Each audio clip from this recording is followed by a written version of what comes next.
Paano ba tayo makisama sa tropa para hindi ka iiwan at the same time para pangalagaan ka nila at talaga namang bibigyan ka ng malasakit. So importante yun sa lahat mga kamusta.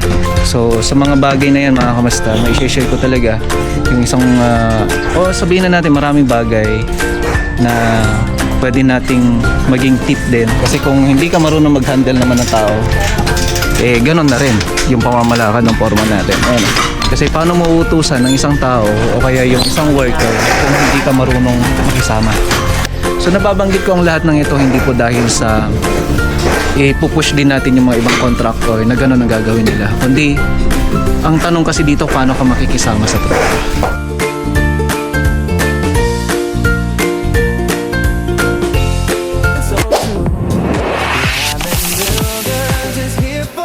So di ko kasi alam kung nai-save ba nung SD card natin yung video natin kanina. Pero ang usapan natin dito ay kung paano nga ba tayo makisama sa tao o kaya sa tropa o sa kasamahan natin sa proyekto. Bilang isang contractor, napaka-importante na marunong ka makisama para hindi ka iiwanan at bibigyan ka talaga ng malasakit ng tropa. So paano natin nag-gain yun? Eventually, hindi ko naman sinasabing kompleto o kaya naman wala akong pagkukulang sa kanila. Kasi hindi naman sa lahat ng bagay, perfecto ang lahat. So kakatapos namin ng merienda, sabi ko nga sa isang video natin, o kaya doon sa una, sana nakasave pa yon, isa sa mga bagay na kailangan mong unahin ay kung paano ka makisama sa tropa. Actually, pagkakasama kong tropa, lalo na pag meron ako, kilala ako niyan, kaya sa site visit tayo, libre merienda yan. So lagi nilang hinahanap yon. Siyempre kapag meron ako, pagka libre merienda, ibig sabihin mas natutuwa yung tropa kaysa naman yung pag wala ka, siyempre iniisip nila sa kanila yung merienda. So isang bagay kasi yon sa amin naman, depende kasi yan sa sitwasyon. Kung mabigatan yung trabaho talaga, kunwari pagbuhos o kaya naman talagang buhatan, ang ginagawa namin dyan, libre pagkain, libre merienda. Pero dito, pag stayin ka, ay pwede kang malibre sa grocery at saka sa bigas. So yun yung mga bagay na yun. Tapos pag stayin ka, may allowance ka pa rin. So yun lang yun. Lalo na kapag yung tinatawag natin na stayin is yung ating bodigero. Ayan si Raymond. Mon. Oh yeah, magkapatid to si Roy tsaka si Raymond. Sabi ko nga doon, nabanggit ko kanina, ano ba tayo makisama sa tropa para hindi ka iiwan at the same time para pangalagaan ka nila at talaga namang bibigyan ka ng malasakit. So importante yon sa lahat mga kamusta. So ganun din yung pagde-deploy natin sa tropa dito para walang mabakante. Paano nga ba natin minimit yun lahat? Paano ba natin hinahandle ang isang proyekto, 2 proyekto, 3 proyekto, 4 na proyekto, 5 proyekto at mas marami pa. So sa mga bagay na yan mga kamusta, may share ko talaga yung isang sabihin na natin maraming bagay na pwede nating maging tip din para at least lahat ng mga sasabihin mo papakinggan ka talaga ng mga yan. Kung ano yung nasa plano, gagawin natin lahat ganito. So syempre nangungunat sa lahat yan sa isang proyekto, meron tayong mga kasamahan na matagal na, meron na rin naman yung mga kailan lang, no? So ang isang bagay dito, matagal ka o bago ka, ang importante dito, meron kang tao na talaga mag-handle para sa kanila. Hindi lang naman din po ako, pero dapat mahusay din at saka talagang marunong din na sa makisama. Kasi kung hindi ka marunong mag-handle naman ng tao, ganun na rin yung pamamalakad ng forma natin. Ayan, Ronnie. Ayan, si Ronnie. So yan yung foreman natin na kung saan siya ang nag-handle ng lahat ng mga to. So sabi ko nga kanina, hindi pwedeng walang ginagawa ng bawat isa dito. Hindi pwedeng walang train na trabaho kasi dapat yan lahat may ginagawa para walang mabakante. So sa pakikisama ng tropa mga kamusta, napaka-importante niyan. Kasi paano mo uutusan ng isang tao o kaya yung isang worker kung hindi ka marunong makisama. So ayan si Deo, papakilala natin si Deo. Deo, nag-interview ako matataan. Siyempre Nakumpay bakit na kaya? Okay, naumpay bakit na tayo. Pero ito, 4 na taon na sa akin ito. Nga maumpay. Naumpay bakit na. Yan, 4 years na yan sa akin. Yung 4 years na yan mga kamusta, ni minsan, hindi yan nawalan ng trabaho niya. Oo. Kung saan siya mapupunta, kunwari, ito talaga yung isang skill niya. Yung ayan, sa Ironworks, isa sa mga skill niya talaga yan. Mason, tapos painting works. So lahat ng mga yan mga kamusta ay kaya niyang gawin. Sa 4 na taon niya na pagtatrabaho sa atin, marami na rin siyang natutunan at marami na rin siyang napatunayan. So yun yung mga bagay na hindi natin pwedeng kumbaga isang tabi lang o kaya sabihin na pwede namang gawin ni ganito, ganyan, no? So yun yung mga bagay na ginagawa natin. So sa pagkikisama ng tao, yun sabi nga ni Deo, yung 4 na taon na yun, hindi yan nawalan ng trabaho. So ibig sabihin, dapat hindi mo siya kumbaga binabakante.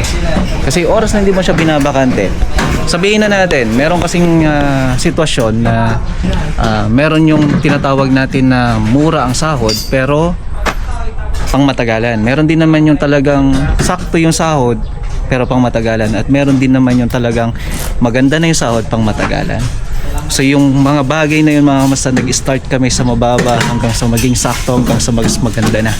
So yun yung mga sitwasyon na yun mga kamasta, depende na lamang po talaga. So syempre, noon naman, mga ilang taon na rin nakalipas, syempre ganun yung sitwasyon. So sa ngayon, tingnan nyo to. Ito, 3 taon na rin to. Si Nelson, hawak niyan. Mason na. Tata, mo na pagpinto rin. Marunong na rin siya sa ceiling. Ganon din si Alison. Ito yung magkakasabay. Pero ito, wala pang asawa. Ito may asawa na. Sulapak pa ka na. Yamat. Walat. So ito mga to, magkakasama yan. So matagal na sa akin to mga to.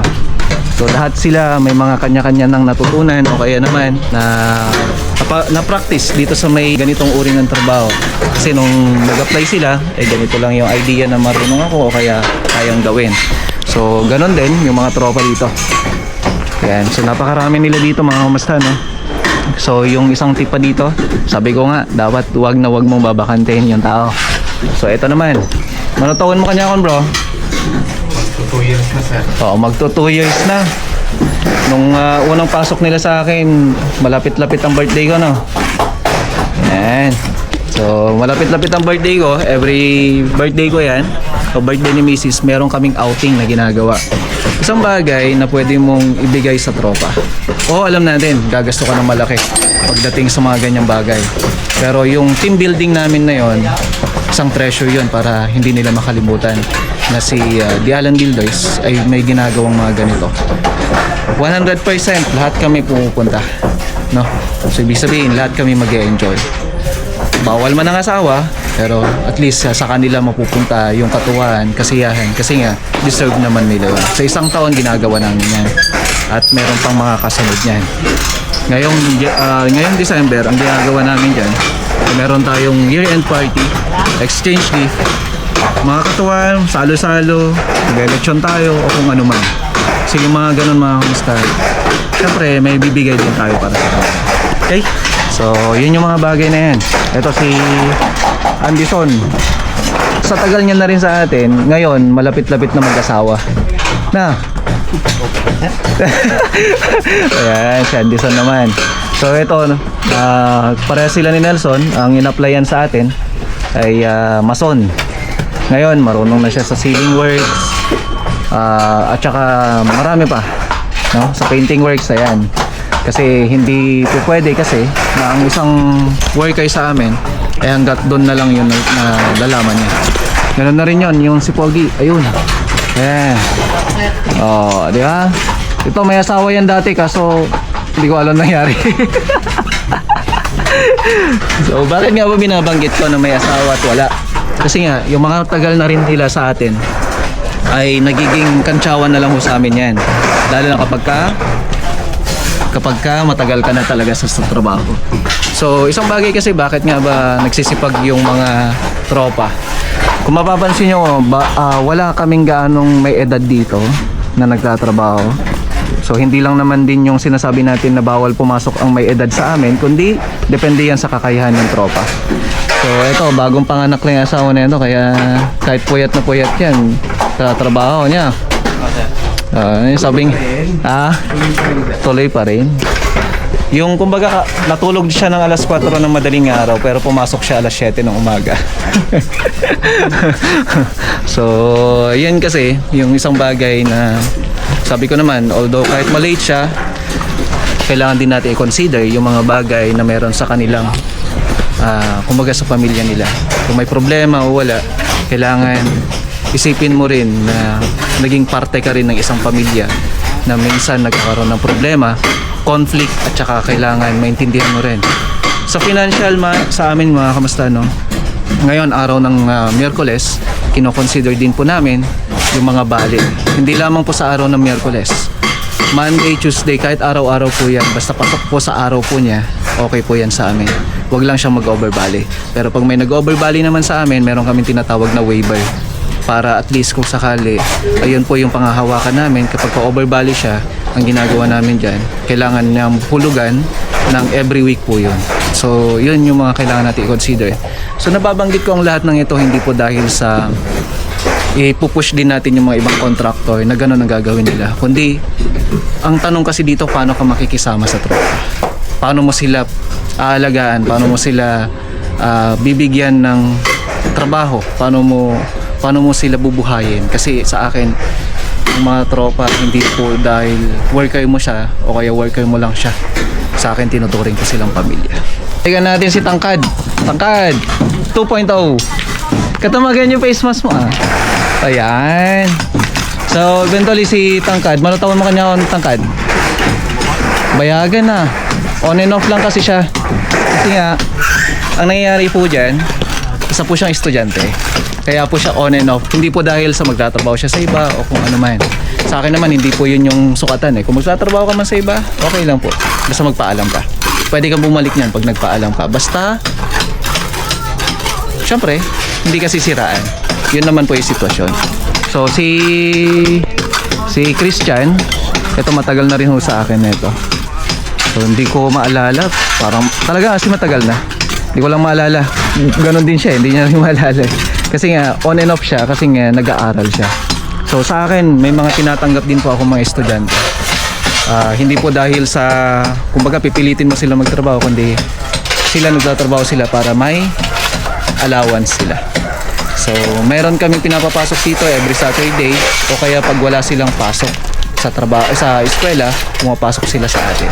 So yun yung mga bagay na pwede naman natin i-share sa kanila, kahit na sabihin mong hindi naman diretso yung pagtatrabaho nila, at least may naitutulak sila, at isang bagay pa ay nakakatulong tayo. So punta muna tayo sa bahay kasi puntahan natin at check natin kung naluto na yung ulam nila, ulam ng tropa. So nabanggit ko kanina, mabigat ang trabaho, kasi sakto lang din naman yung trabaho ngayon, pero araw-araw naman ho yan mabigat. Considerable na lang ho yan kapag may mga may mga pagkain tayo, merienda tayo. So nakakatuwa niyan, kung may biyaya naman po, bakit naman pagkakait.